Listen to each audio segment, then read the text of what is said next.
Welcome to Choose Views with Richard Chew.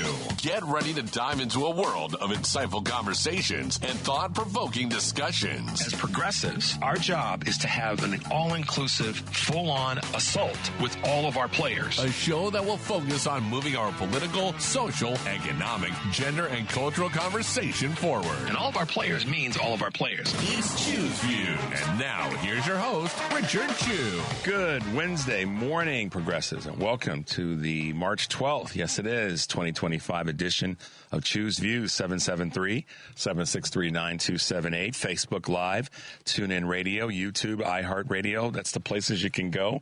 And, of course, go to the Heartland Signal site to grab our show. Email me at richard@wcpt820.com. And catch me on Substack.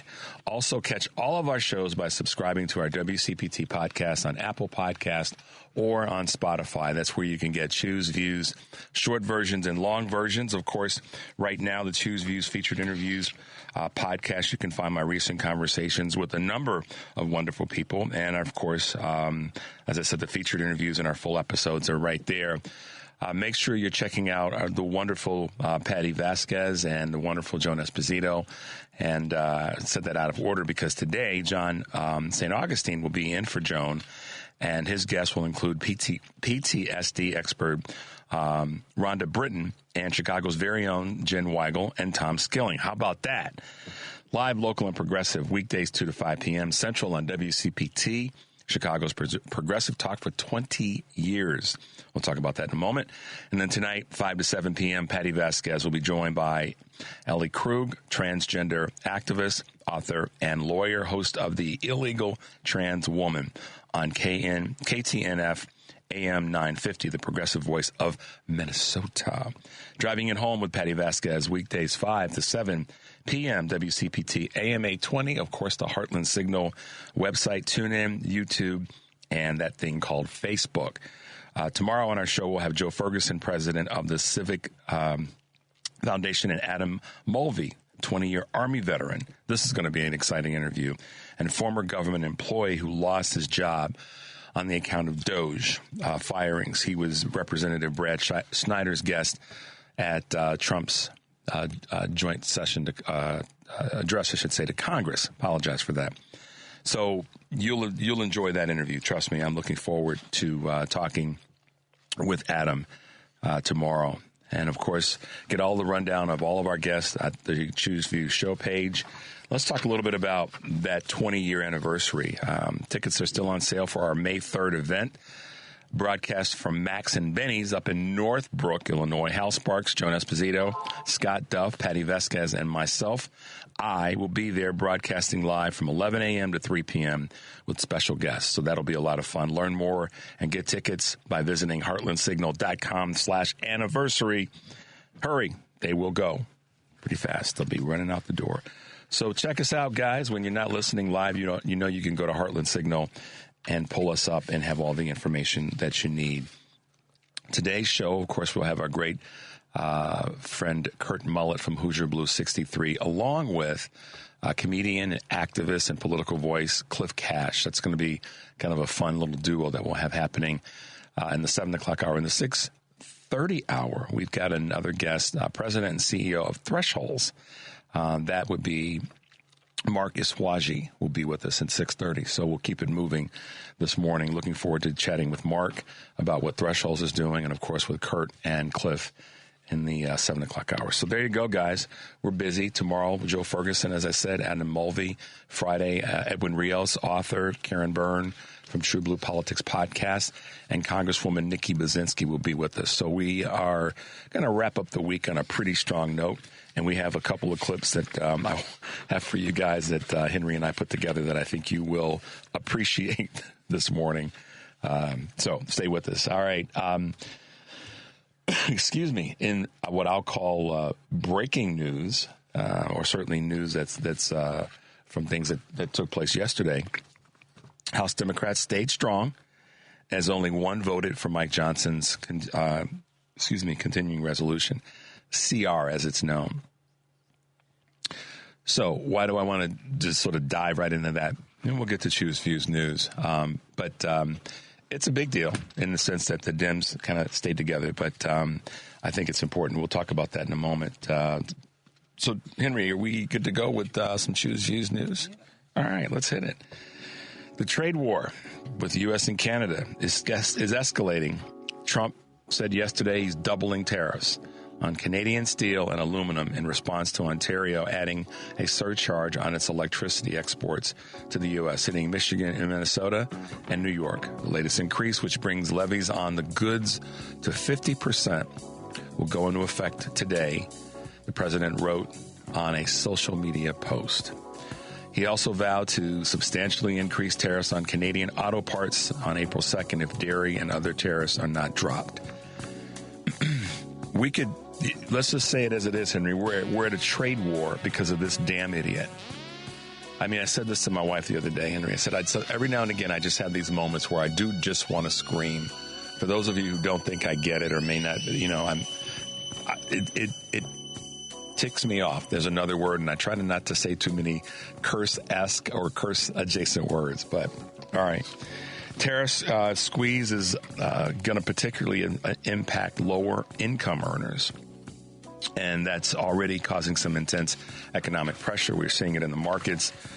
And that's just the February price index out today is expected to show tariffs' initial effects on items like clothes and electronics from China.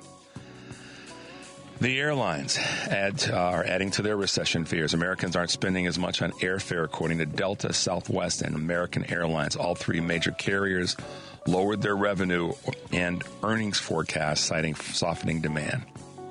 Reduced guidance is the latest in a series of flashing indicators that consumers are losing their nerve amid tariff uncertainty and rising recession fears, per Axios.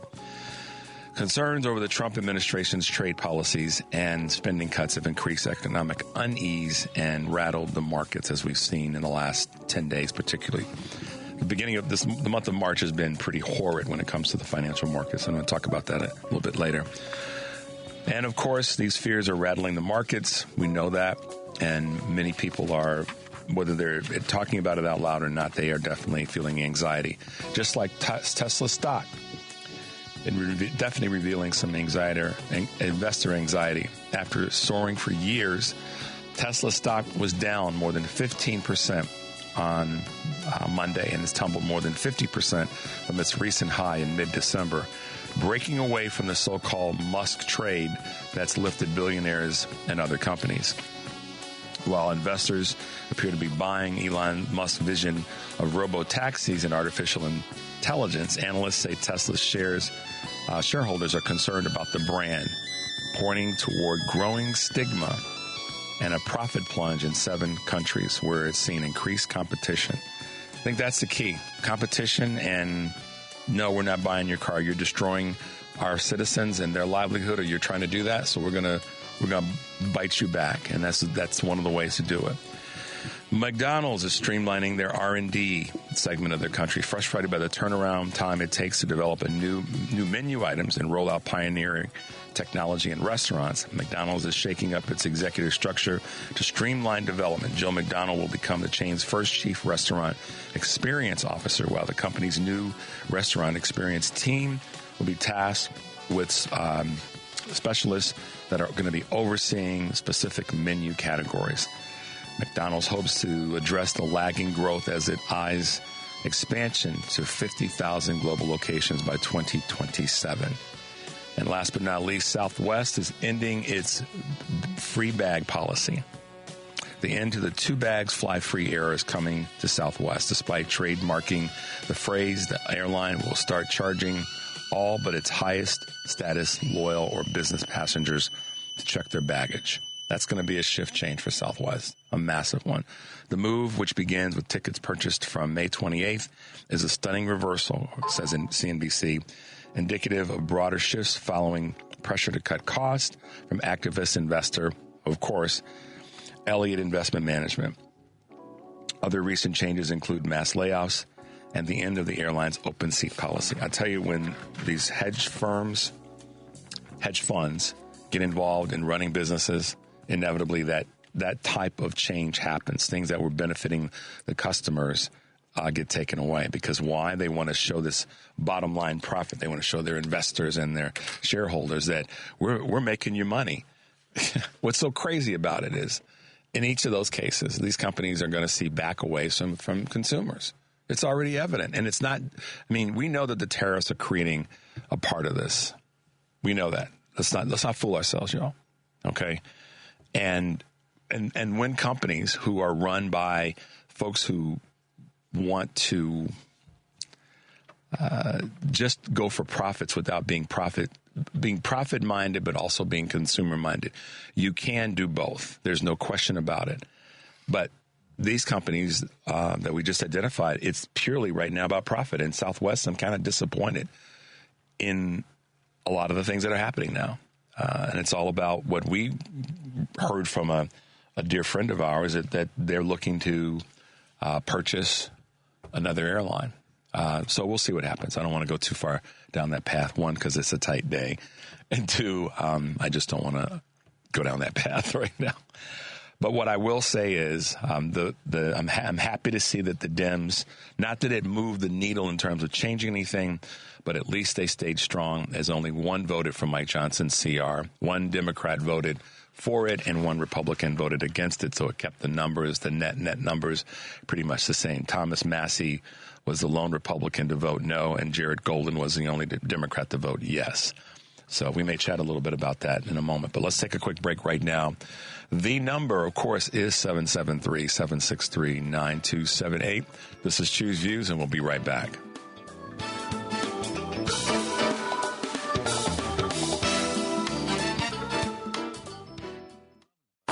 It's Choose Views with Richard Chu on WCPT 820, where facts matter. Progressives, welcome back to Choose Views, 773-763-9278. Looking forward to your calls. If we can get you in, we will.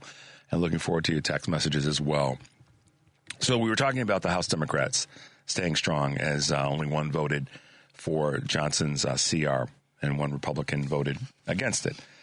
So the significance of this, broadly speaking, I believe, is that the Dems did not, 10 Dems didn't slip up, Henry, and vote like they voted to censure Representative Al Green.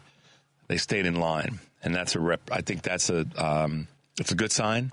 We have to look for the wins, and sometimes maybe you have to define the wins a little bit differently, in the sense that the thing that I want to see them continue to do is to make absolutely certain that they're staying in lockstep.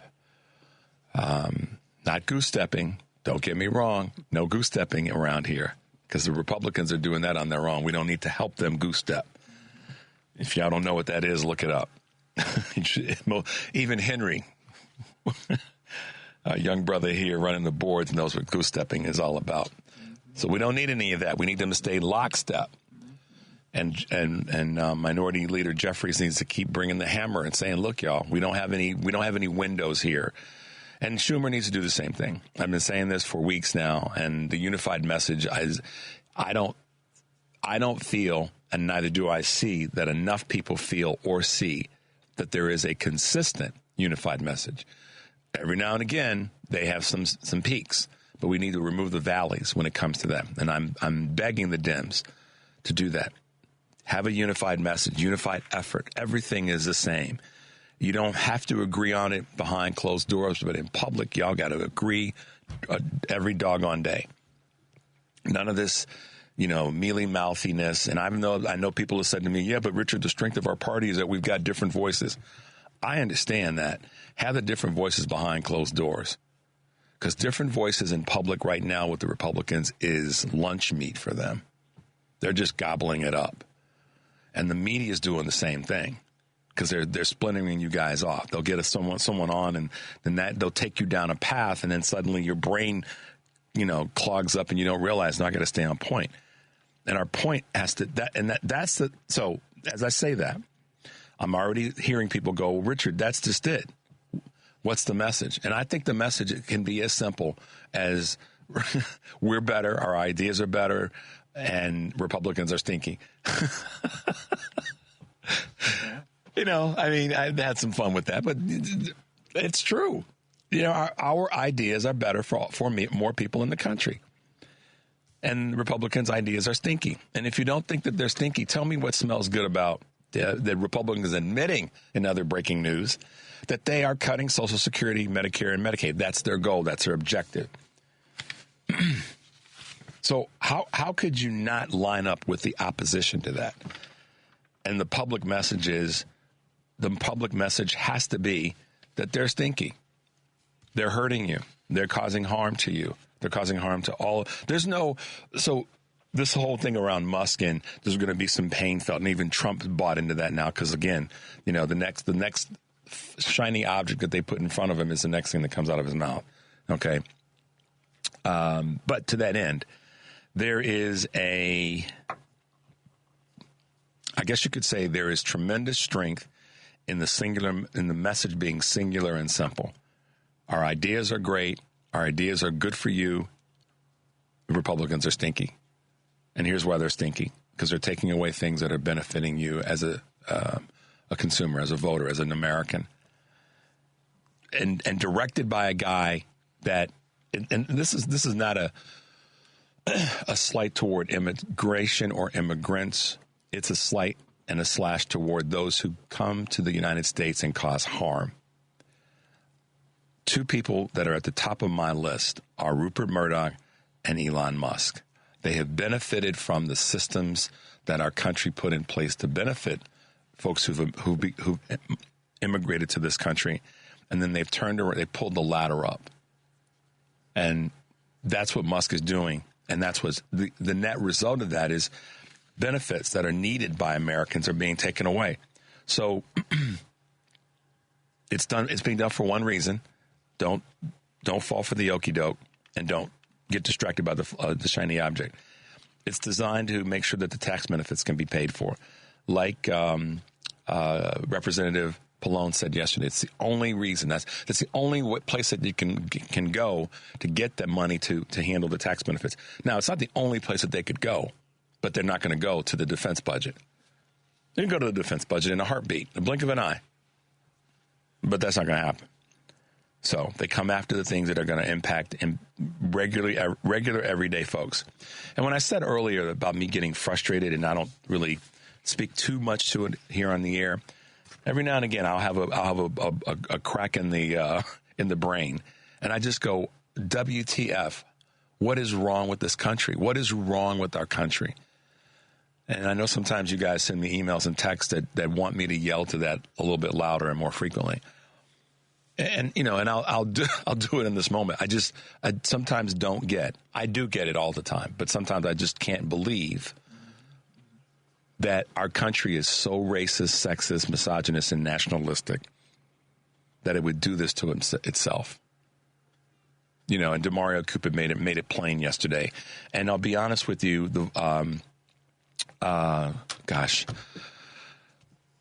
Miss Messina, I can't think of her first name, on Monday, who was from Leading MAGA. She spoke very specifically to it. She was right on point when she said that the Stefania Messina, couldn't think for a second, when she said that she blames her own, cohorts of white women who, in my words, but interpretation, kind of lost their minds and got caught up in the religious piece. So I get it. And at the same time, we have to move forward, and I have to continue to bring you guys the message that if we keep fighting, and if we keep doing what I said last week and weeks before, is calling every one of your representatives and senators on a federal level, call your mayors, call your state representatives, call your governors, and let them know that you're behind them and you support them. But at the same time, we're not going to take this garbage. We have to fight. But I just want you guys to know that I don't shield myself from this. I know that it's real. And every now and again, I have moments where I go, WTF. I cannot believe this garbage. And it impacts all of us in one way or another, financially, socially, and just emotionally. So I'm with you guys. Don't think for a minute that I don't get it. And I'm speaking to this, Henry, because I have a couple emails with people that said, Richard, you're not talking about this or this or this. enough. And I hear you guys. I want you to understand. I read the emails. I don't respond every day. I mean, I don't respond to each email every day and or able to get to each text every day or during the course of the show. But I see them, I read them, and I hear them. But most importantly, I feel them. So I want you to please understand that I have my WTF moments. Just so you know. Now, let's take a quick to show you that I understand the craziness of what these Republicans are doing. Over at Heartland Signal, we have a couple of clips that we're going to play today. We're going to play one for you right now before we go to this break. And, you know, this is why I tell you guys to go to Heartland Signal as much as you can. We've got a couple of great posts that are there and articles. And this GOP bill down in Missouri that wants to funnel tax money to anti-abortion pregnancy centers. This is just craziness. But there's a clip from an Oklahoma Republican lawmaker. His name, and it's the governor, Kevin Stitt. One of the things that's happening there is that they're actually making a change, and I'll talk about this on the back end, about this whole thing with Bibles in the state of Oklahoma. So Henry's going to play that clip for you now. Specifically $3 million to put a Bible in most Oklahoma public school classrooms. Superintendent Walters has pitched this to lawmakers at the state capitol, but today a Senate subcommittee dedicated to how schools are funded says it is not recommending that extra expense. The chair of the subcommittee, State Senator Adam Pugh, says they are recommending some of Walters' initiatives, but not the Bibles. Governor Kevin Stitt reacting to the news today in his weekly news conference, seeming to agree with that committee's decision, saying that he sees Christian schools and public schools as being different things, but both of them, he says, are important. That's why I believe in school choice. We love Christian schools and Catholic schools, and that's why we passed the first ever religious charter school. We have the educational tax credit. And then public schools. I put more money in public education than any other governor before me, and we're going to continue to do that as well. Stitt pointed specifically to the popular Bible app, which was developed by an Oklahoman. It's been downloaded like 1 billion times. And he mentioned it as a reason not to spend millions of dollars on physical Bibles in classrooms. Superintendent Walters, guys, released a statement today saying the Department of Ed will begin to distribute Bibles into AP U.S. government classrooms. Those Bibles have already been purchased. So the reason I wanted to present this clip to you is, first of all, we talked about this when it first came down as a bill that they were going to try to force through. Separation of church and state and separation of Bibles in our schools. Just come to you with that. But at the same time, as we get to the bottom of the hour, what I want to say about that is it's a smart move by the governor in Oklahoma to say no to this, because it's spending money on something that they have an app for, first and foremost. And it's a classic example that Republicans are going to be more inclined to spend money and waste money on things that are not necessary as a means of proving a point, and or then taking benefits. So, and I'll give you an example. Mayor Johnson talks about this. Governor Abbott spent $200+ million sending folks to other states, specifically Illinois and specifically city of Chicago. He could have spent that money on helping people with education, benefits for people, maybe spending a little bit of that money. Maybe 25% of it could have gone to helping with the border issue. So the hypocrisy of the Republicans on spending money for this but forgetting about that is palpable. So here you go. That's one scenario. DeSantis, the same thing. How about spending money on ways of improving research for your coastal issues, which directly impacts, as a border security issue, it directly impacts the safety of the people in your state. And Republicans keep doing that, and we have to be reminding them that that's a dumb way to go. At least the governor in Oklahoma understands that that's not the best way to spend that money. And, I'm giving him a little bit of a, positive on that, because he realized we can't do that. That's a waste of money, particularly when they have an app. And also, let's keep churches separate from, the schools, unless it's a specific, Christian school or religious school. So, all right, guys, let's take a quick break. The number, of course, is 773-763-9278. We'll be right back.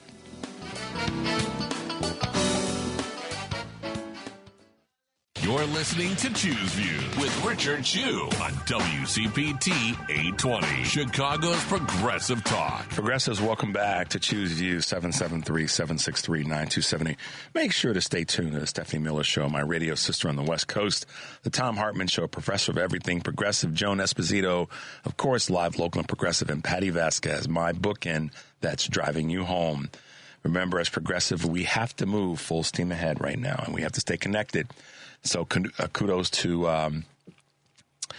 Hakeem Jeffries for, making that happen with this vote. So this is the reason I keep coming back to the importance of local is our local has impact on national. And we have been fortunate to have so many wonderful guests on the show who are local leaders of local groups, like my man Dan Summons with Blessings in the Backpack and so many others. And we also have an individual who, as CEO, was named in 2023 as Crane Chicago's notable healthcare leaders. And that would be none other than Marcus Waji, who's with us this morning as president and CEO of Thresholds. Good morning, Mark, and welcome to Choose Views. Good morning. Good to have you. Can you hear me? I can hear you. Can you hear me okay? I can hear you okay, yes. I'm on EarPods, so I hope this is working. Yeah, Henry will give me the nod or the stank eye if he's not happy with the reception, so I think we're doing okay.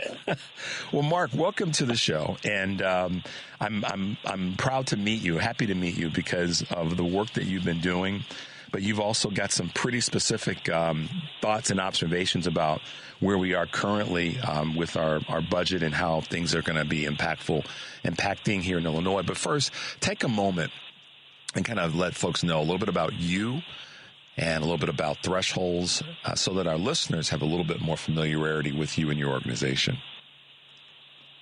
Great, and good morning, everybody, bright and early on a spring March morning. Threshold is one of Chicago's oldest and largest community mental health and housing organizations. We've been around since 1959, and we currently serve about 10,000 people with serious mental illness and co-occurring drug disorders and histories of homelessness. And we provide, as we say in our tagline, health, home, and help. Home, health, and hope. Sorry, it's a little bit early in the morning. Home, health, and hope to those with serious and persistent mental illness. Really a game changer.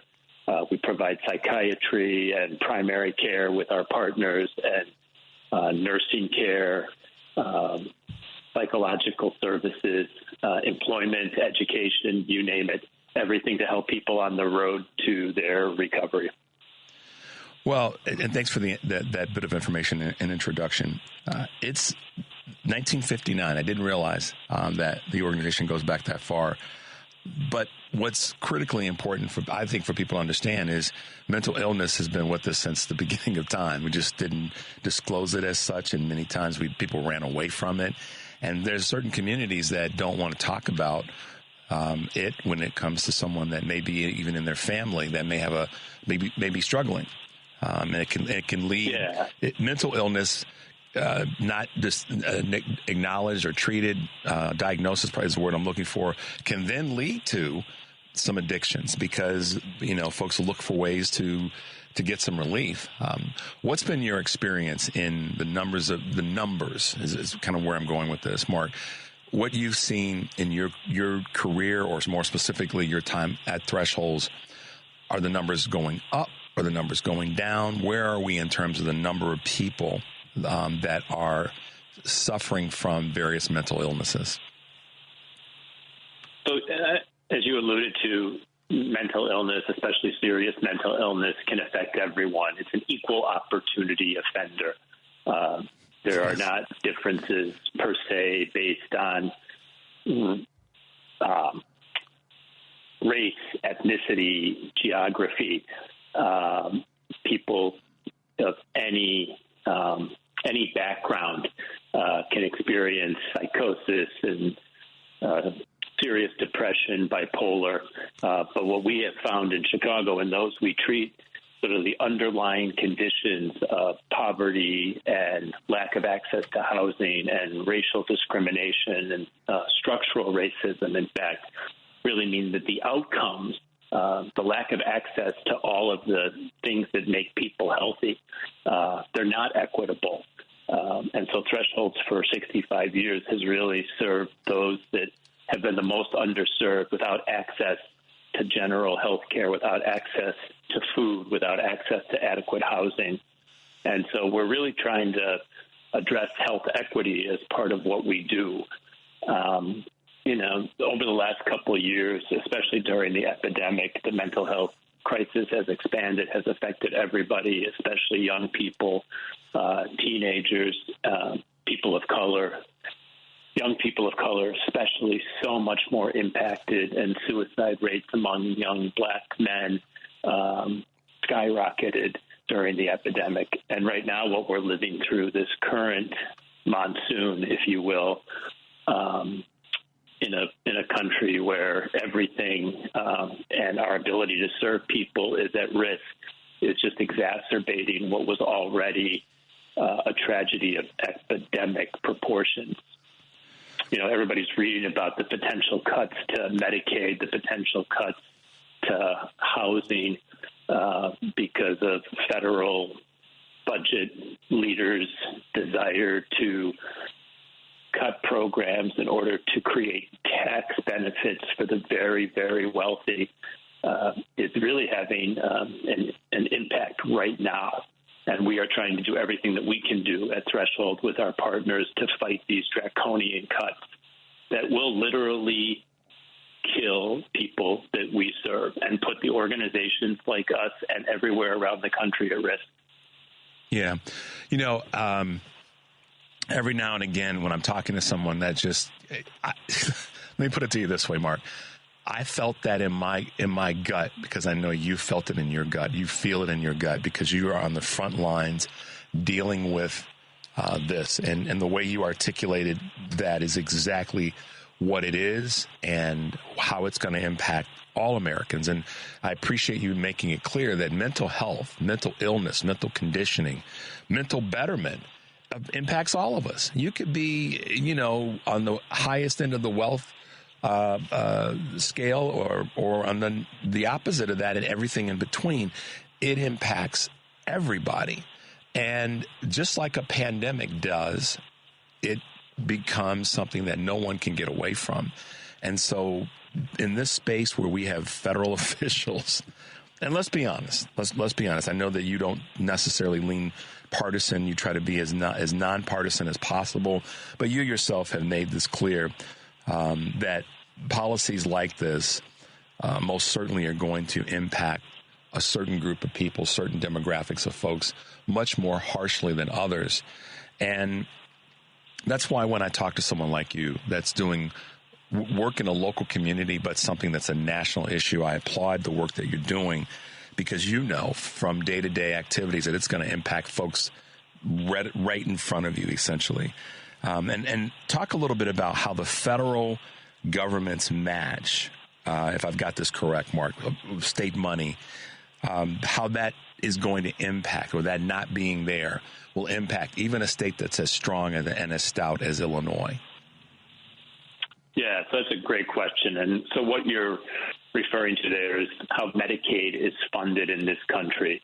In Illinois, basically 50 cents to every single dollar that we spend in Illinois on Medicaid is matched by federal resources, except for the newly expanded Medicaid population that occurred under the ACA about 10 years ago, where there's a 90% match for every dollar that is spent here, which is huge, which has enabled Illinois to bring in almost 800,000 people who otherwise would not have access to medical insurance.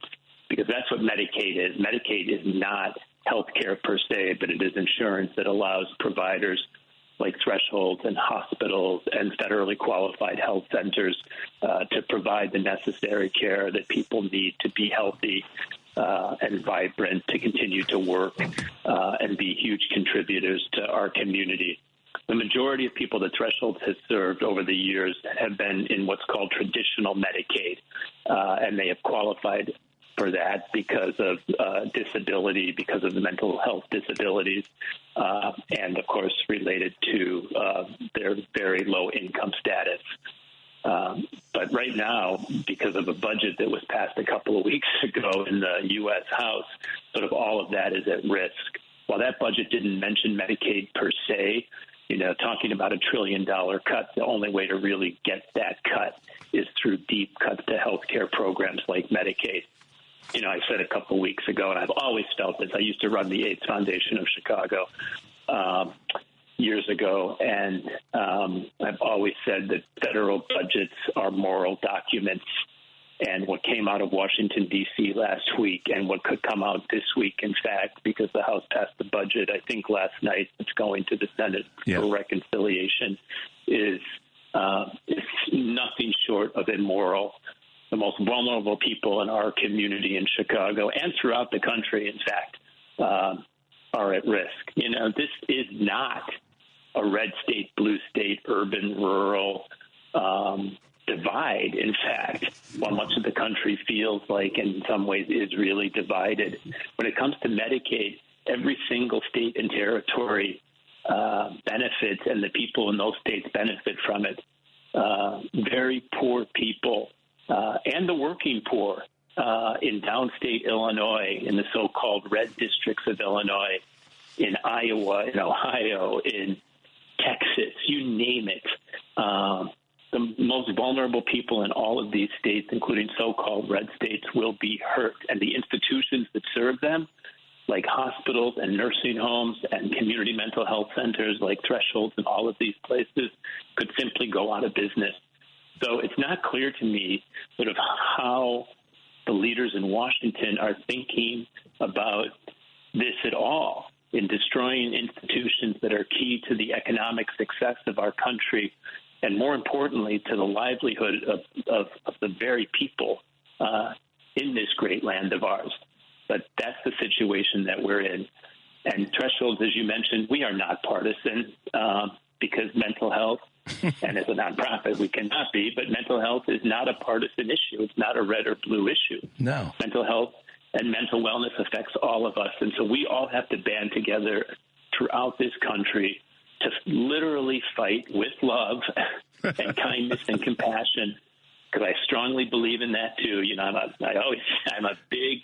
You can be a fighter, but you can love. What did Jane Fonda say once? I hate war, but I love a fighter.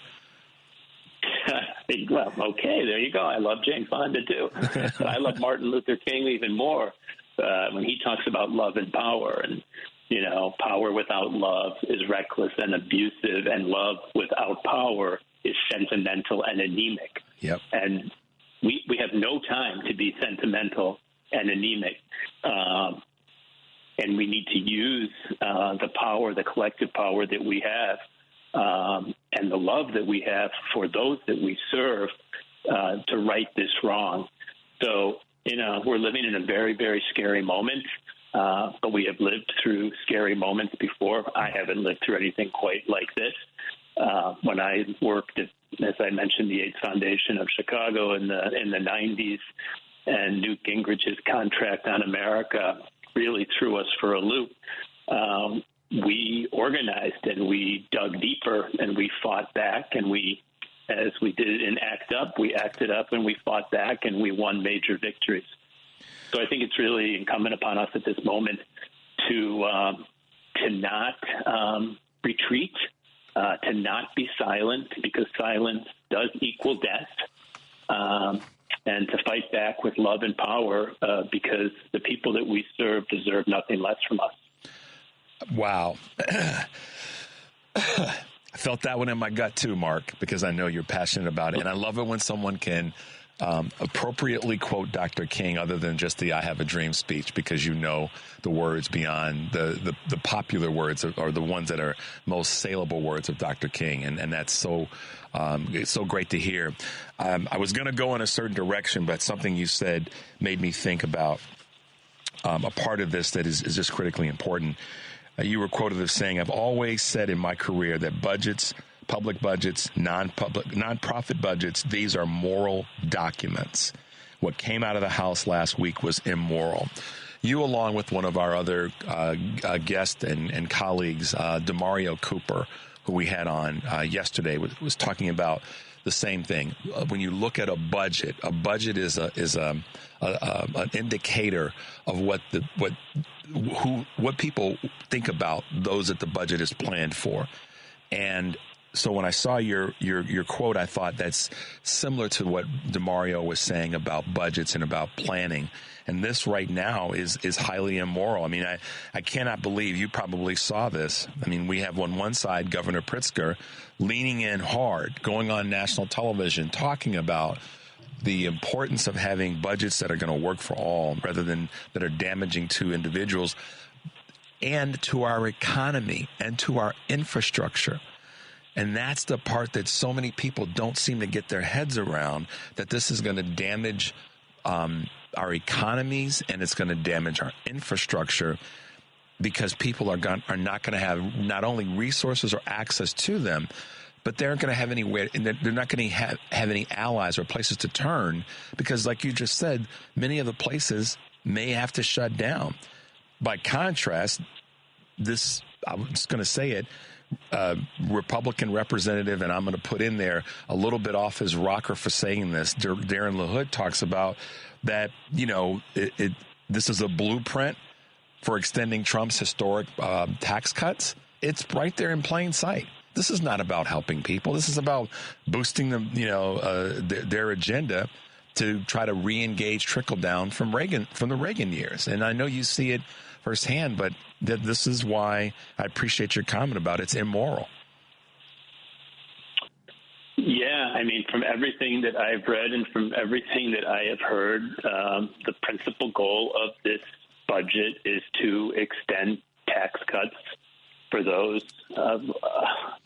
collectively who do not need these tax cuts, and the implications, as you stated, the closures of rural hospitals, the closures of urban hospitals, nursing homes not being able to operate, community mental health centers potentially having to close down. Where do these people go? One, where do the people who are working at these places go, which we all care about? I mean, the devastation that will cause to the economy, to unemployment. But where would thousands of people go? Nowhere. The streets. People will end up in institutions that will have to take them but are unable to take them. Jails and prisons could fill because of people without access to housing or health care committing simple crimes of survival, not crimes of violence, but crimes of stealing for food. We've seen this before. This is literally a blueprint for disaster, and I am hoping that folks in Congress wake up soon to the reality of the devastation that this will be at an economic level and, most importantly, at a human level. So here's the thing I want to tell you, and I want to come back to something you said earlier. We have to organize and we have to dig deeper. I wrote those words down because that is what we have to do. We do have to organize, and yes, we do have to dig deeper. It kind of stinks that we have to do that right now. And I'll be honest with you, Mark, I'm not one that walks around with rose-tinted glasses on. I was looking forward to a period of time in my life and all of our lives where we'd be able to take a deep breath and go, okay, cool. We can move forward in a way where we're all really working together. And I'm a realist and I'm very pragmatic. But your words of organizing and digging deeper, that's where we are right now. And we have to fight. And we've seen worse situations. We maybe haven't lived through them, guys like you and me, but we know that folks that have in terms of our ancestors. So right now, those are powerful words. And I appreciate you saying that. As we wrap up, Mark, just remind people of how they can follow you, follow the organization, and maybe even lend a helping hand to get involved as part of this connection that we need to have to fight through this craziness. Yeah, thanks for that opportunity. Yeah, if people have an opportunity, please visit Threshold, at least first virtually, at www.threshold.org. You can learn about all the services and programs that we provide and ways to donate to our efforts and ways to volunteer. And, more importantly, if you and anybody that you love needs help, we are there. We operate 4 what are called community behavioral health clinics. We call them Centers for Wellness in Chicago and in Kankakee and in McHenry, so in the greater Chicago area, where people can get, immediate services. It's a really wonderful addition to the fabric of community health. Whatever you can do through your church group, through your block club, through your neighborhood association, through your block itself, I would just say reach out, be connected. Every little bit matters. Do not retreat. Do not be silent. We're in a moment where denial is not acceptable. So everybody has to do their part to be involved. And this is not a moment that I thought we would be facing right now. When I think about Medicaid cuts, what I really thought we would be talking about this year is how we're going to be expanding Medicaid and programs like this that keep people healthy, that help people keep their jobs and recover and help build a bigger, better future for themselves, for their communities, and for the whole United States of America. So that's my plea to everybody. Just get involved. And, in terms of mental health, if you need help, seek help. Do not be silent about that either. That's the worst thing that you can do. And Threshold and our partner agencies, we want to be there for you. So please reach out. Mark, we want to be here for you as well and the organization and the work that you're doing. So we will periodically have you back on the show to talk about thresholds and talk about what legislation is going on that we all need to be on top of, and to hear those powerful words that you just left our listeners with from all across the country. So, Mark, thanks for being with us. We appreciate it. Stay strong, brother. I got you. I'm here for you to turn to as well. So know that we are here to support you in your work, and just as my mother said so many times when she was alive, head back, head up, shoulders back. So we'll stay in the fight. We'll stay in the fight with you. Thank you for that encouragement, and thank you for all you do. Okay, God bless. All right, man. Be well. Talk to you soon, Mark. Be well. So there, deep breath. He's passionate about the work that he does because he knows the impact. And when I use my phrase, sleeves rolled up and elbows deep, Mark Iswaji is one of those people. He is sleeves rolled up, elbows deep, and he gets it. He made it clear it is not a partisan issue. And we're, because of the timing of this bill and the timing of what's going on with Medicare, Medicaid, Social Security, I thought, having him on would be appropriate as a fighter local that understands the national impact of where we are. So, as Mark said, guys, dig deeper. And as I've said so many times, we have to stay organized and we have to stay connected. Part of staying connected is being organized and understanding the power of that. I'm a staunch advocate, I should say, and big believer. And we can bank down the crazy comments from Republican representatives, and I'm going to tag him with it all day long. Darren LaHood actually said that it serves as a blueprint for extending President Trump's historic tax cuts. And then trying to say, securing our southern border, bolstering our military. For what? Henry, why do we need to bolster our military? We got the most lethal military of the top 10 other 9 countries on the planet, including Russia. I mean, take this the right way. Please, no one be offended by this. If Russia was such a badass country when it comes to their military, they would have taken over Ukraine by now. Mm-hmm. Let's just call it as it is.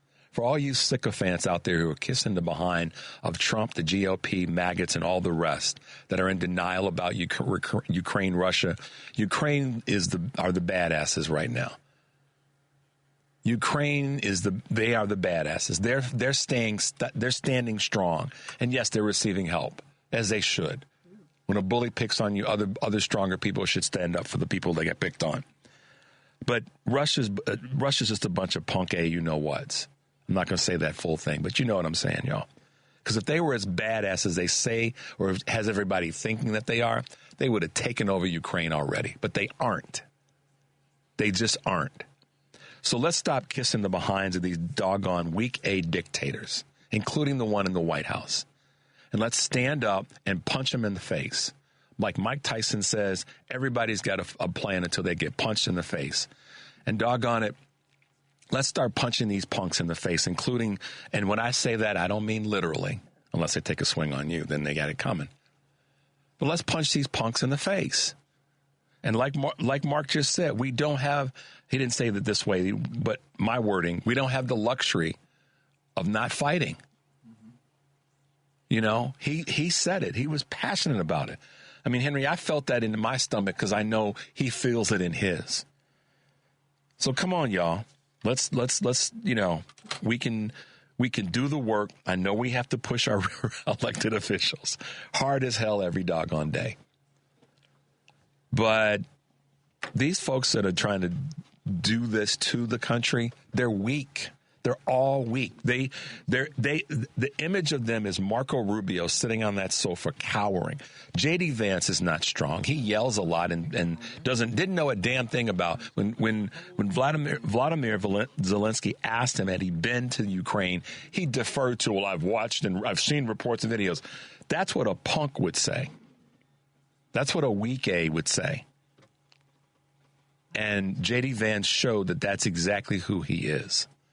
Trump goes after someone like the president of Ukraine, Zelensky, only because he's got the cameras rolling. So we have to take the mantle, just like Mark just said, and we have to be willing to punch the bullies in their faces. I'm telling you, that's what we have to do, guys. And I know that I don't go here very often, but Mark hit me in the gut this morning with his passion. So I want you guys to understand, like I said at the beginning of the show, I get it. I pay attention. I'm fully aware.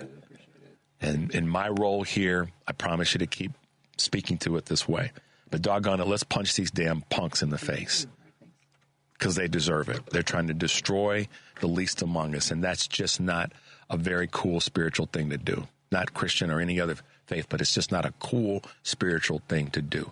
So let's take the approach that we're going to punch the bullies in the mouth, square in the mouth, knock some teeth out, and let them know we're here. All right, guys, let's take a quick break. The number is 773-763-9278. This is Choose Views, and we'll be right back.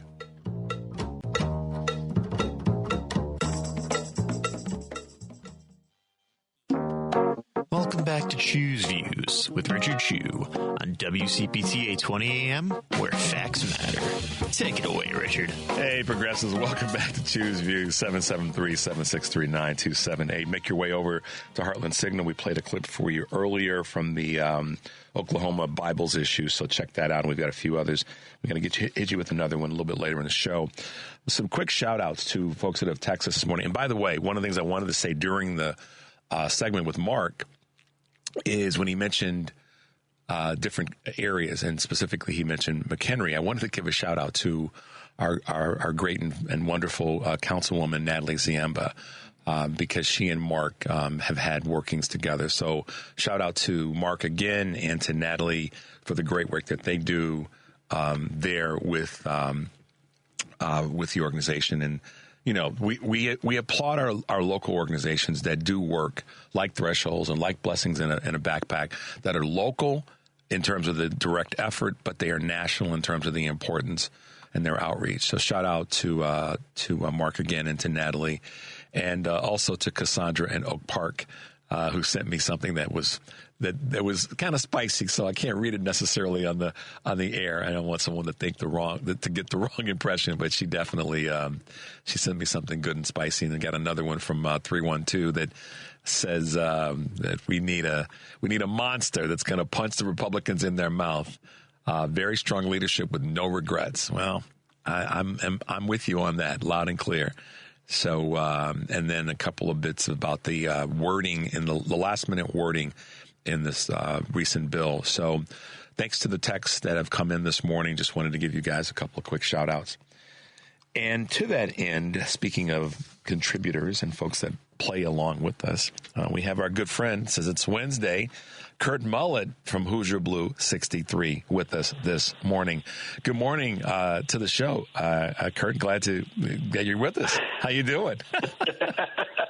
Good morning, Richard. How you doing, man? I'm doing. Good morning, Ann. I'm doing great. And she says, hey, back to you and Diana. So there you go. I just want to tell you so. Yeah, go ahead, man. Go ahead. No. You say what you got to say. No, you go first because I'll add to it then. I was moved by Mark in a couple of ways. He's doing the work, and you could feel it. That came from his belly, and so every now and again, you hear something like that, and you recognize people that are truly on the front lines in these fights. And so we have to make sure we stay. We can have our moments, and you and I've talked about this.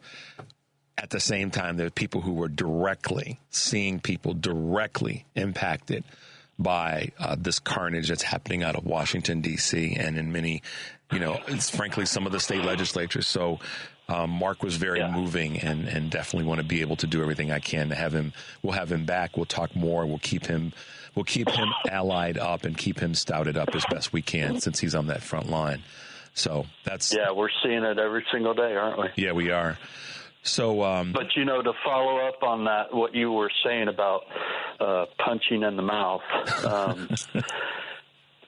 let me tell you something. The guy that you're about ready to introduce, he does some punching, buddy. Good. I mean, you want somebody that does some punching in the mouth and is not afraid to get in their face and. This is our guy. Well, let me do a partial introduction and do it this way. Descend on D.C., March 14th, 15th, and 16th. I saw a clip that was posted by this gentleman a few weeks ago, and it just so happened that Kurt was, doing what Kurt does, which is find great, smart, creative people that are in this fight. And that turned out to be none other than Cliff Cash. And Cliff, good morning and welcome to Choose Views. Good morning. Thank you so much for having me. Absolutely. Hey, Cliff. Glad to have you with us this morning. Cliff, we're going to do our best to defer a little bit to you so that you can tell us a little bit about you, your background, and tell us about this Descend on D.C. effort that's taking place this weekend. Sure. Well, a little bit about me. I don't want to be doing this. There are a million things, not your show per se. I'm happy to be here, but there are a million things I would rather do than go to D.C. and rent hotels and rent rental cars and be away from my family. I don't want to be making these videos every day. I would rather be doing stand-up comedy.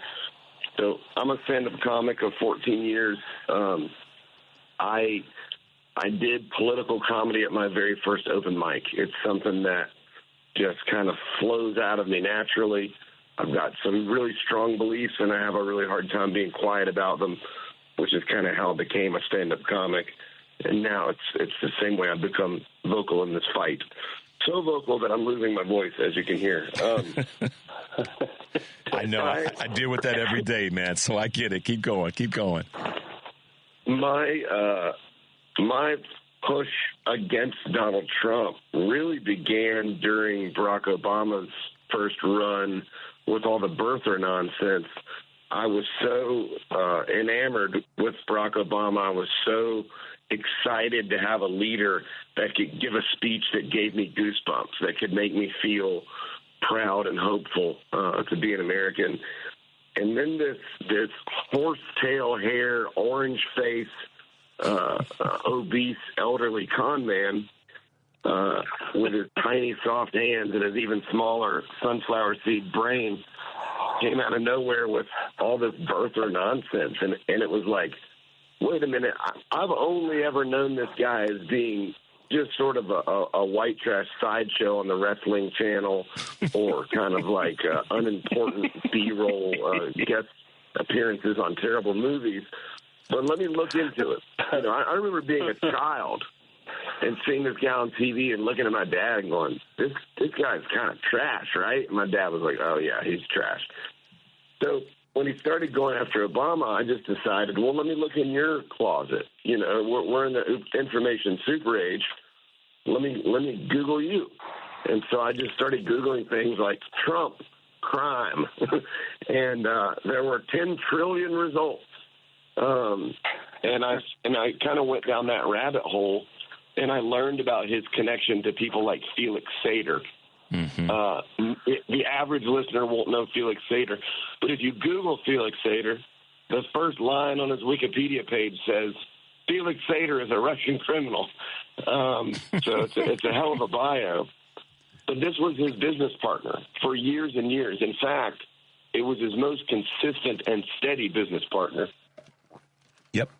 A Russian criminal with ties to Russian oligarchs and Russian mafia. So they made Felix Sater the CEO of Trump's branding company.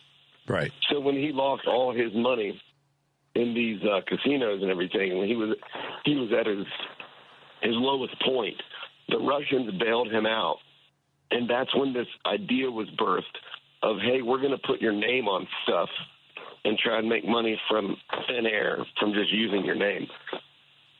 And that's when you saw everything from Trump water and Trump neckties to Trump vodka and Trump wine pop up. That was him branding his name with a Russian criminal as the CEO. And, of course, now he pretends he doesn't know that person. But so, you know, his ties to Russia began really before that, laundering money for these people through shady real estate investments where they could buy condos in Trump Towers anonymously through blind trusts and things like that. He has had connections to the most sinister people in Russia since 87 that I know of, maybe before that. So we're talking about a 38-year relationship. So a lot of Americans that don't pay as close of attention as the three of us do are sort of seeing this Russian stuff play out, and they go, well, why on earth would he do this? Well, you don't need to trace it back 4 years or 8 years. You got to trace it back at least 38 years. This guy is a literal Russian asset. It's not hyperbole. It's not just an insult. I do mean it as an insult, but I mean it in the literal sense. He works for and with Russia. I don't know that they call him every day and on his spy phone and tell him what to do, but he is working in their best interest. Well, you created. Didn't you create a website? What is it? Trump, not Trump loves Putin. Donald loves. Donald loves Putin. Donald loves Vladimir. That's what it is. Okay, that's what it is. And I thought that was a little, tongue-in-cheek to use their first names. Donald loves Vladimir. Really, it has just almost more resources than you could consume, talking about his ties to Russia, his ties to Putin. Because here's the thing. I love the national parks. I've been to 45 out of the 62. Nobody loves them more than me. But that's not enough to make me fight all day, every day. I love the LGBTQIA community and racial minorities. I'm against homophobia. I'm against racism. But to be honest, I've grown to expect that from the right, no matter who's in office. That's enough to make me fight. It's not enough to make me fight all day, every day. And I don't mean to trivialize any of these issues. They're all very important. The difference between this guy and any other right-wing president, even the most bigoted and racist, The difference is this guy works for Russia. They very much 1,000% intend to topple this country as we know it. This Project 2025 nonsense is the literal blueprint for the takedown of democracy. It is a blueprint that is mimicking directly what they did in Hungary under Viktor Orban, chilling the media, slowly taking down the media to bare bones, and then controlling it, centralizing power, becoming basically an oligarchical kleptocracy. It's not dramatic. It's not exaggerating. If we allow this to happen, it will be the end of the United States as a democracy. It will be the end of the United States as any type of,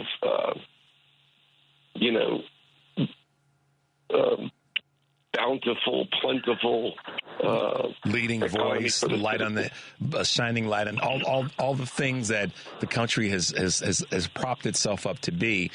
And so one of the questions that's popped that's in my mind, it's always in my mind because I get asked this question often, every day, in fact, in many different venues, is what do we do?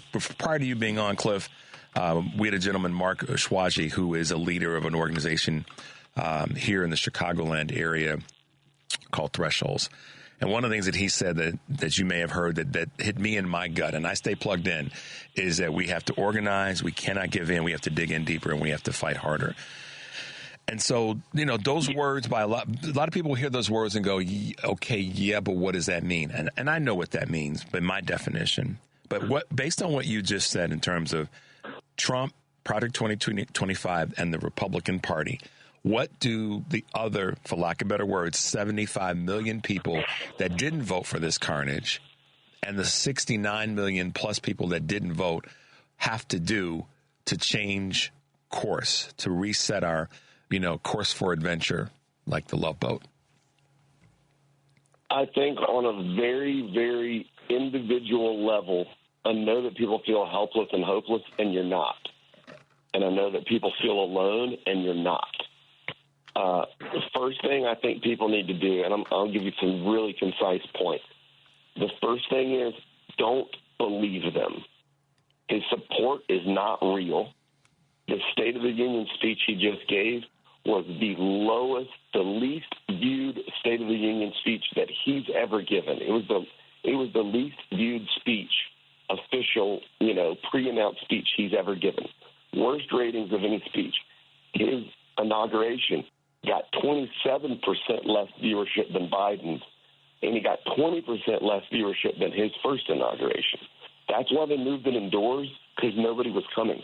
He knew he was going to have a tiny crowd, and he doesn't like people to see him having tiny crowds, just like he's embarrassed of his tiny hands and his tiny heart and his tiny mind. So it's not real. It's not real. And even if you believe the election results, which I personally do not, we know for a fact Russia called in bomb threats to 78 swing districts and swing states. We know for a fact they purged 4 million voters off the voter rolls, almost all of them people of color. We know for a fact they've gerrymandered voting districts, and they're doing everything they can to make it harder for people to vote. So even if you think there's no possibility that his two best friends, Vladimir Putin and the Russian asset Elon Musk, tampered with it, even if you accept the numbers as they are, they still cheated, and they still don't have the support they pretend to. So that's the first thing, recognizing that, you're not this is not a David and Goliath situation. You can still be David, but that's not Goliath. That is just another David with a smaller heart and brain pretending to be Goliath. They aren't as powerful as they think they are. They're not as powerful as we think they are. There are way more of us than there are of them. Realizing that gets you in the headspace you need to be in to fight. The next thing is don't swing at every pitch. All of this is chaos. A huge portion of what they're trying to do is not going to be successful. We are already seeing them being held accountable in the legal system, and it's working. People are getting their jobs back. Some of these illegal actions are being rolled back and prevented by the courts. And we're even seeing a reluctance by our own Supreme Court, shockingly enough, to stand behind all of the nonsense. They're gonna get behind some of the nonsense, but they've shown us this week they're not going to get behind all of it. So don't swing at every pitch, or your arms will fall off because there's too many to swing at. So I think every citizen who's politically involved and knowledgeable, and if you're not, get involved and get knowledgeable. But you need to zero in on the things that are most important to you. If voting rights is most important to you, zero in on that and begin to do that work immediately. If the environment is the most important to you, learn those talking points, be able to win those arguments, get involved with those organizations, and so on and so forth. If it's women's rights, if it's racial equality, if it's Russia and Ukraine, zero in on your issue and become an expert at it. Be able to absolutely own anybody that you argue with. And then also, in some ways, give up arguing with people that don't understand how their work. I mean, these are people that think getting on your knees for Vladimir Putin is now patriotism. These are people who are literally arguing against democracy. And I keep saying, what are you going to do next week? Kick a bald eagle in the nuts? Like, could you possibly be more anti-American? I just snorted on live air, guys. Kick a bald eagle in the gonads. Good Lord, Cliff. That, man, oh, man, oh, man. I'm glad I kept my mouth shut and we got that clip. Cliff, listen, man. Face punch. I'm all about, there's the phrase that when somebody's speaking louder than you, you probably need to shut up, or saying a point that's stronger than yours, you need to listen. And I don't want to lose the sight of the things that you said that I think are medicine for a lot of people. So let me, in reverse order, say these. These are the way I'm interpreting what you said. Leave the crazies alone.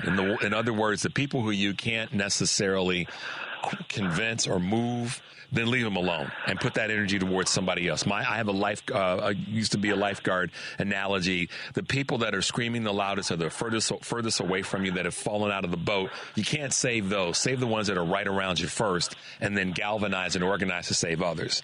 Own your issue. I like what you said there. Pick your issue and own it.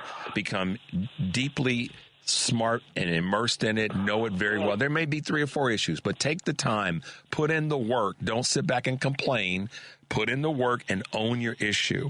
The other one that you said is don't swing at every pitch. Good Lord, Clifton Freeman Cash. What a great bit of advice. Don't swing at every pitch, because there's a lot of garbage coming at everybody. And it's easy to get caught up in that, not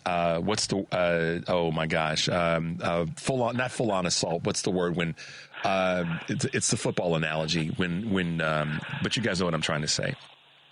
Don't swing at every pitch. Don't swing at every pitch, because they're throwing a lot of garbage at us. Don't feel that you're alone, and don't be like them. So, you're not alone. Don't be like them. Don't swing at every pitch. Own your issue and leave the crazies alone. Those are powerful, Clifton Freeman Cash. I have to say it because it's just fun to say, man. Love your name. But no, Cliff, I appreciate you breaking it down that way and letting folks know that there are people out there like you who are speaking to this. And I love what you said, too, man. This is not what we want to be doing right now. We have to do it because we can't let people feel alone. But, we would rather be doing something different that's supporting and helping to move agendas forward to strengthen people like Mark said, who was on before you guys. But, Cliff, take a moment as we kind of wrap up to talk a little bit about this event that's coming up this weekend. Give the people a little bit more texture around it and how they can participate. Let me say this real quick as a couple more points to what people can do. Okay. Using what we just summarized as your basis in this fight, you got to be loud.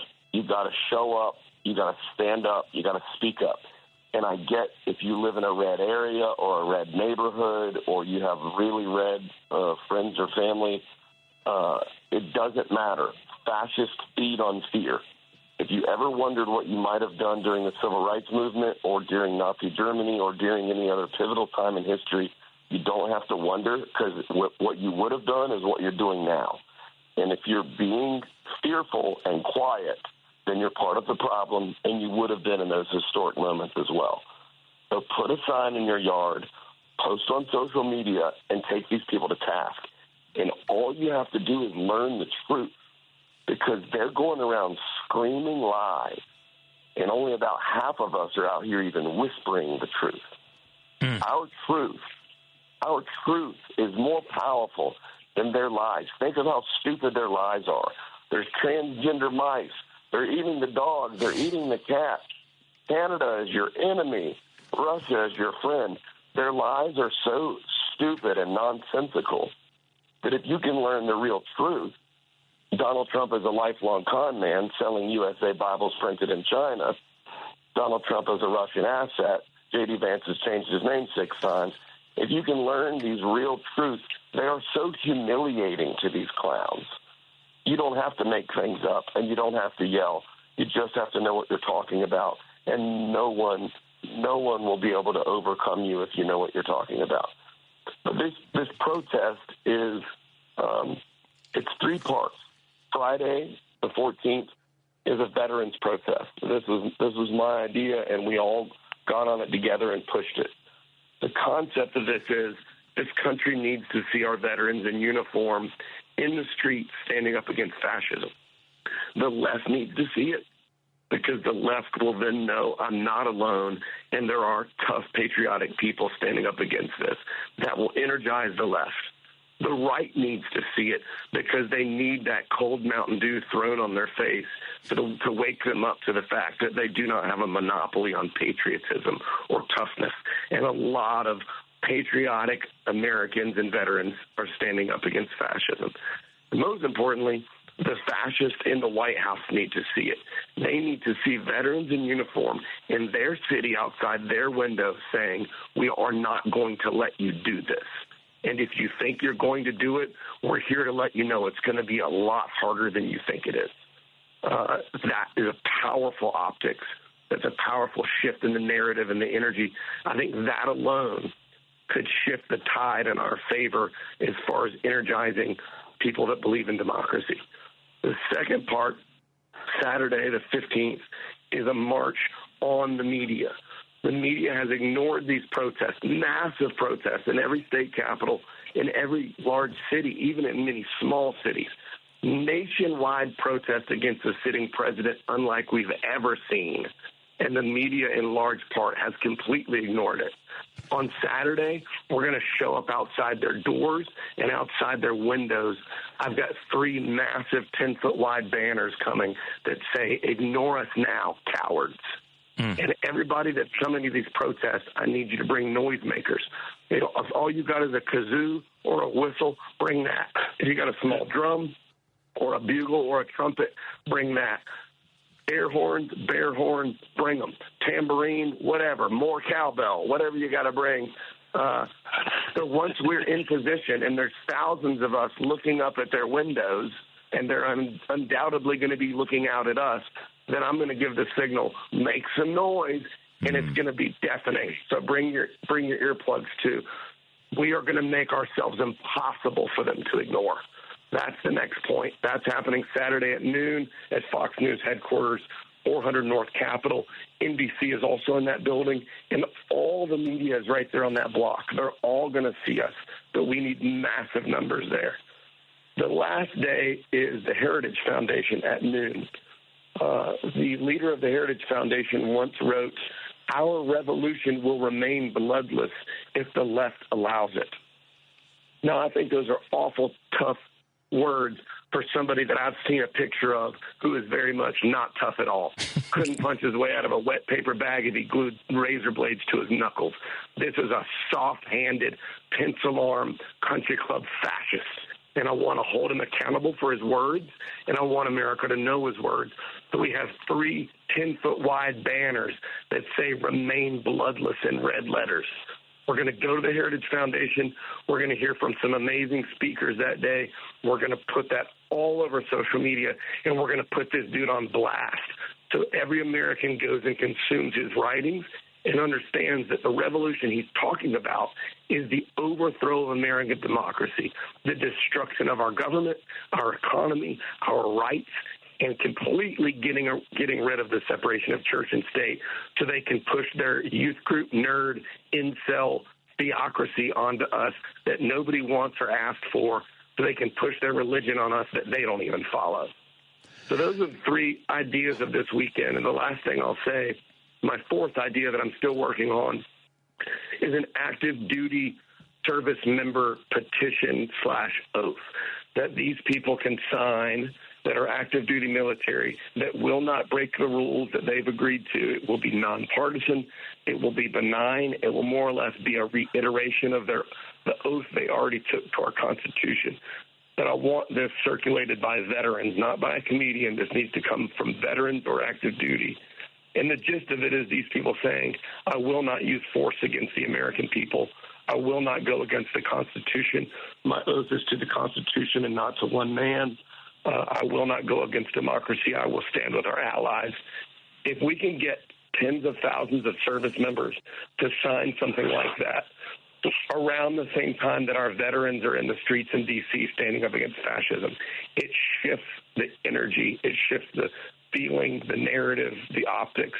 And I just think if we can do these 4 things, we can turn the tide and we can start winning all day, every day. Man, Cliff, I made notes. I wrote it down because I want to be able to speak to that in the future, the near future, and down the road, because it's powerful. They're powerful words. And those of you who are listening and following anywhere in the country, you need to take heed, because what Cliff just said is spot on of what we need to do and to support. Friday, Veterans, Saturday, Media, Sunday, Heritage Foundation. And listen, man, I appreciate you being on the show with us today and the power of your voice and the work that you're doing. We're going to have you back on, and I'm going to speak to this again on Friday so that people know to be out and to be supportive of the descent on D.C. the 14th, 15th, and 16th. Cliff and Kurt, thanks for being with us this morning. We know we're running out of time. We kind of blew through our breaks, but that happens when we've got content that's important to our listeners. So first of all, Cliff, thanks for being with us. And second, Kurt, thanks for putting this all together. As always, this is what brothers do when we fight together for a common cause. Absolutely, not a problem.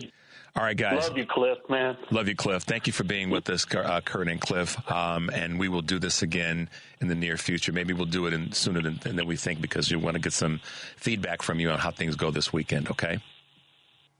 DonaldLovesVladimir.com. I've got a mobile billboard truck rolling all over D.C. 8 hours a day. You can donate to keep it going. Gotcha. All right, guys. Thanks for being with us this morning. We appreciate you both, and I'll talk to you soon. Kurt, thanks to both of you. Thank all right, you man. So much. Hey, see you later. See you later, guys. Right. Bye-bye. Bye. Quick break. We'll come back. 773-763-9278. This is Choose Views, and we'll be right back. Welcome back to Choose Views with Richard Chu on WCPT 820, Chicago's Progressive Talk. Yes, yes, yes. The right, MAGA, Fox News, does not have a monopoly on patriotism. I'm so sick of the flag pins and all the BS fake support of veterans. Yes. That comes from none other than our own Natalie Ziemba, councilwoman up in McHenry County, and Woodstock specifically. Mark said it. Mark Uswaji said this. Organize, dig deeper, don't give up the fight. Cliff just said it. You're not alone. Don't be like them. Don't swing at every pitch. Own your issue. Leave the crazies alone. Be loud and take it to people. Take people to task. I don't need to try to say it any better than that. we've all been saying versions of that for a long, long time. And that may be, I don't want to get ahead of myself, but we may have to cut a spot on that one, Henry. We may just have to do that and play it here on the air from what what Mark said and certainly what Cliff said. The website, www.donaldlovesvladimir.com. Go there. Find out how you can get involved and be supportive. We were time sensitive, so I didn't get a chance to go back down that path with Cliff, but www.donaldlovesvladimir.com. And thanks to Natalie for that very passionate text about where we are. I'm just like that. I'm sick and tired of MAGA's BS about supporting the troops. They do not have a monopoly. She says it so well on patriotism. They don't. And in fact, exactly what he said, meaning Cliff, that, the veterans, they're the ones that get to speak out about veteran treatment because they're the ones that have been treated improperly by the Republicans. The media. Yeah, that's another group. Just disgusting in how they've handled issues. It's a big part of the reason why we have Trump. And the Heritage Foundation and their connection to Project 2025. Listen, y'all, I know that there's people that we've had on as guests, and there's many thoughts that have said the Dems' messaging was off. And I've even said, I said it today, I've said it before, and I know I'll probably say it again. Consistent, singular message is what has to happen. So I'm willing to acknowledge that. But at the end of the day, the guy that's in the White House now is a Russian asset. And he got there by doing exactly what Cliff said. And that's that he sold the brand. People bought it. And many people fell for the okie doke. Now, all the other isms that cause people to lean into their racism, their sexism, their nationalism, their bias, their privilege, that's there. But it doesn't change the fact that we elected, and I say we because I'm a member of this, I'm a citizen of this country, we elected a Russian asset to the White House, fostered by all those other things. Fostered by those fears and all the things that Cliff listed. So what are we going to do about it? We are going to dig in and we're going to fight harder. We have to fight harder. Like I said, what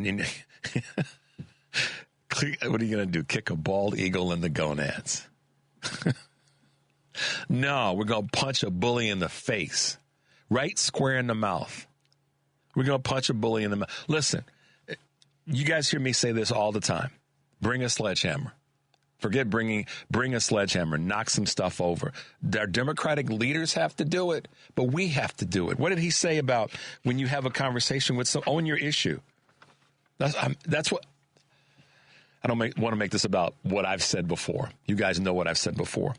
But own your issue. Know what you're talking. Be prepared. That's one of the reasons that I do try to bring you guys to bring information to everyone. So you can go fight these punks. Put up your dukes. Put up your dukes. Fight. Doggone it. I almost said the other word. Fight. Please, y'all, fight. Punch them in the mouth. If you've got a family member, friend, business associate, I don't care, and they're going down this road of craziness about Trump this, Trump, oh, he's wonderful in the Republic, punch them in the mouth. Tell them they've lost their damn minds. Please, folks, do that. Please, y'all.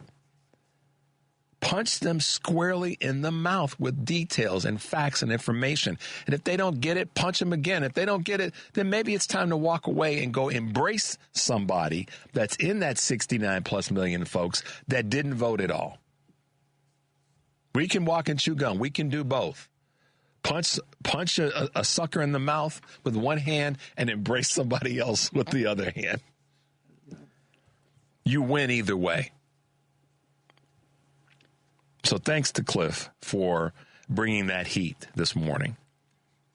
Passionately, intelligently laying it out of what we need to do. And also to Marcus Waji for what he said about organize dig deeper and don't give up the fight. That's what we have to do. We owe that to each other. We owe that, y'all. We owe that to our ancestors. We owe that to all of us. We definitely, we just do. Henry, now we got it. What should we do? No, let's take the quick break. Come back because I do want to make sure we get these two clips. So quick break, guys. 773-763-9278. We'll be right back.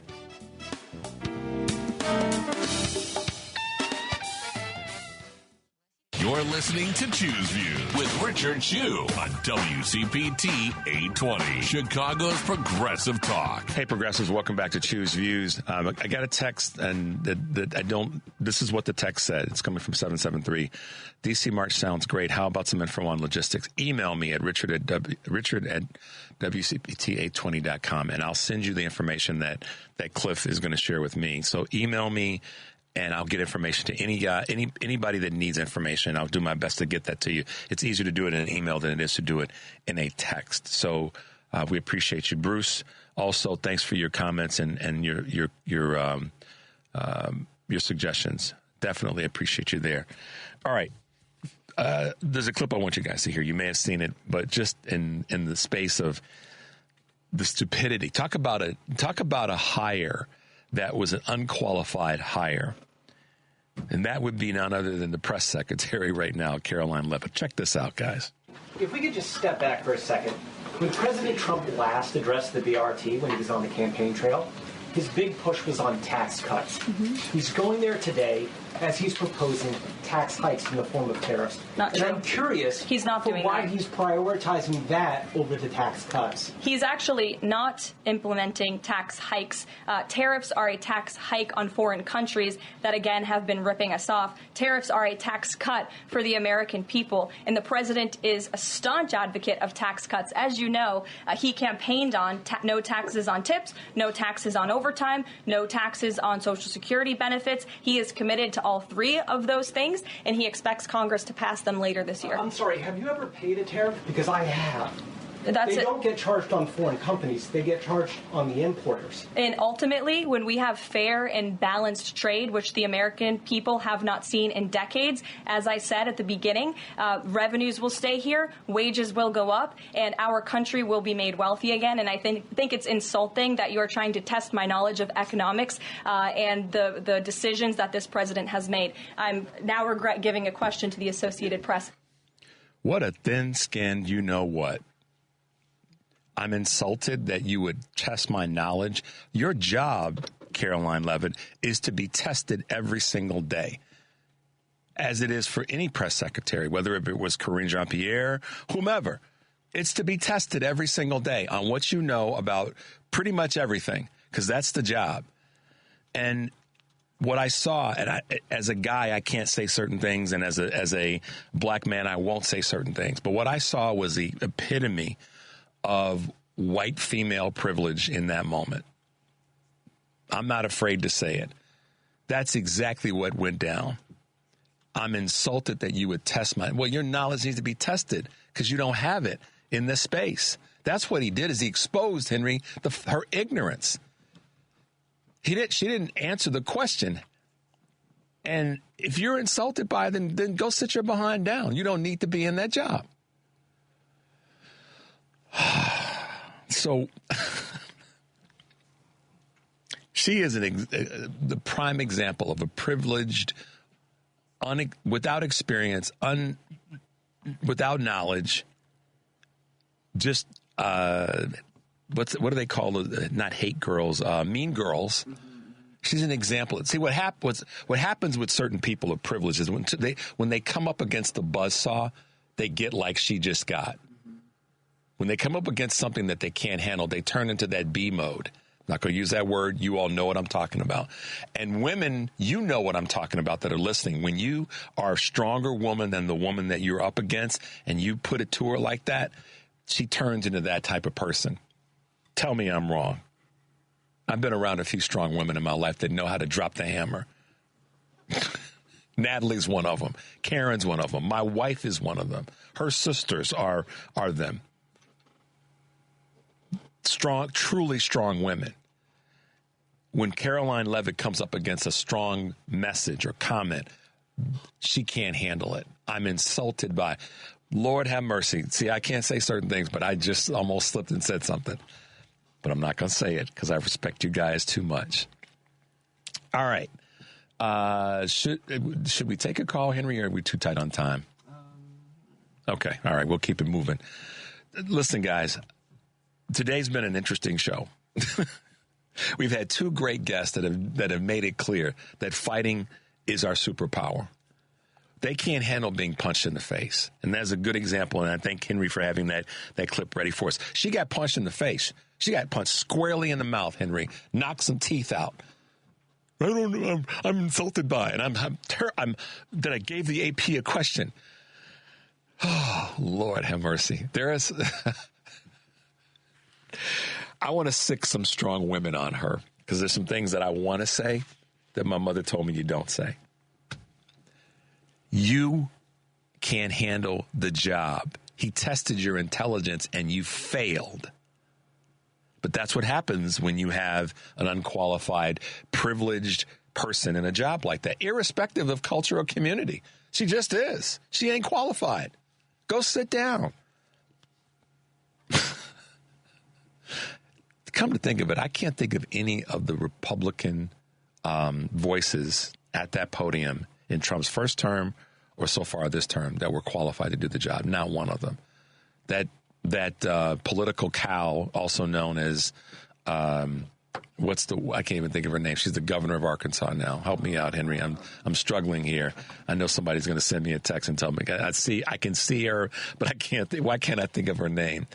But she was a perfect example. None of the press secretaries that Trump had, male or female, were qualified in the position. They were just angry, mean, nasty, unqualified. And Caroline Leavitt is a perfect example of that. Sarah Huckabee Sanders, thank you. She wasn't qualified. And I give you an example, guys. This is just to show you. I couldn't think of her name. It got stuck. But rather than tell you, I asked for help. More of us need to ask for help when we're stuck. And more of us we need to realize we're not alone. So going back to what Cliff said, we're not alone. Don't think that you are alone. Do not be silenced. Do not be silenced, guys. This is not the time. This is not the time for that because we have way too much to fight for. I've been saying this for the longest time. Our ancestors, all of our ancestors, not just those who are descendants of enslavement, as would be in my case, but all of our ancestors fought too doggone hard for us to wither and fall apart now. Some could say this is the ultimate test, maybe bigger than World War II, because it is exactly what Khrushchev said. We're going to take down the United States of American empire from the inside without firing one shot. And look what's happening. So this may be a bigger test than World War II was.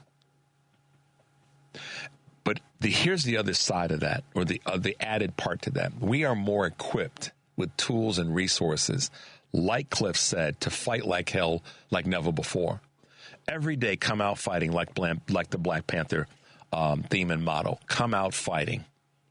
Punch a bully in the mouth every day. If they're talking trash and garbage, be ready. Be prepared to punch them in the mouth.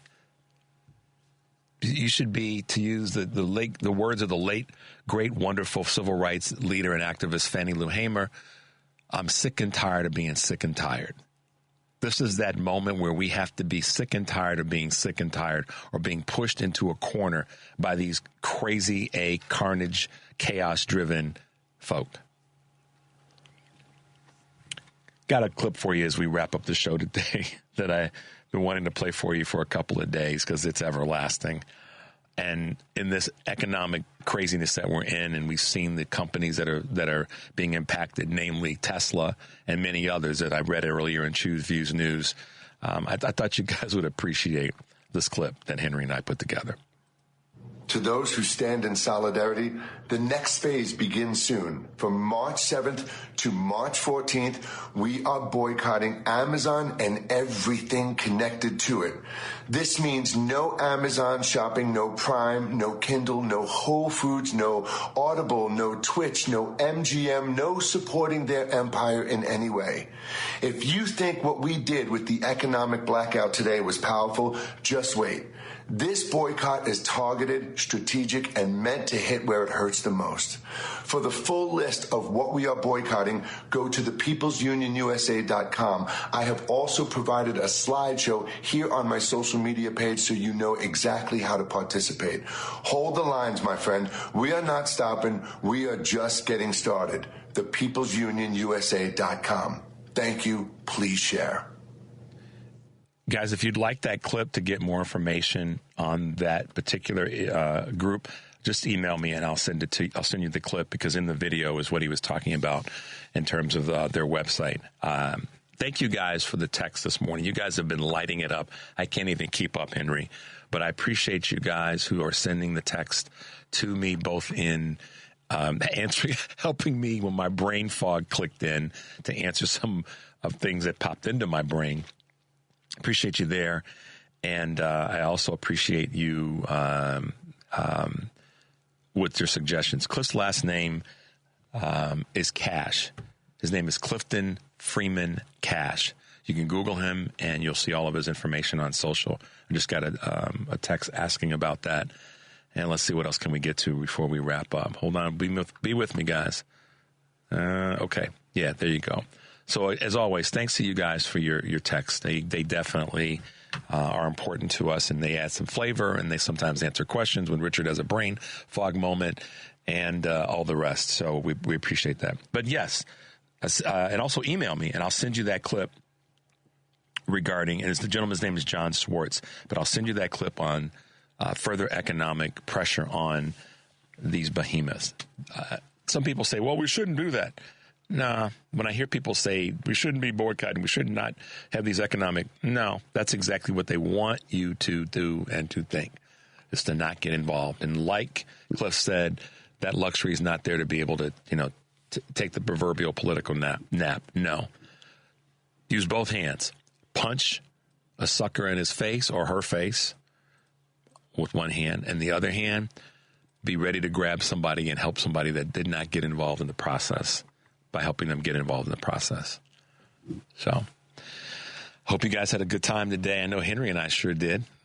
And we appreciate, as always, you guys being with us. But today, particularly, what I want you guys to do is to take that deep breath and make your life count. We will see you tomorrow.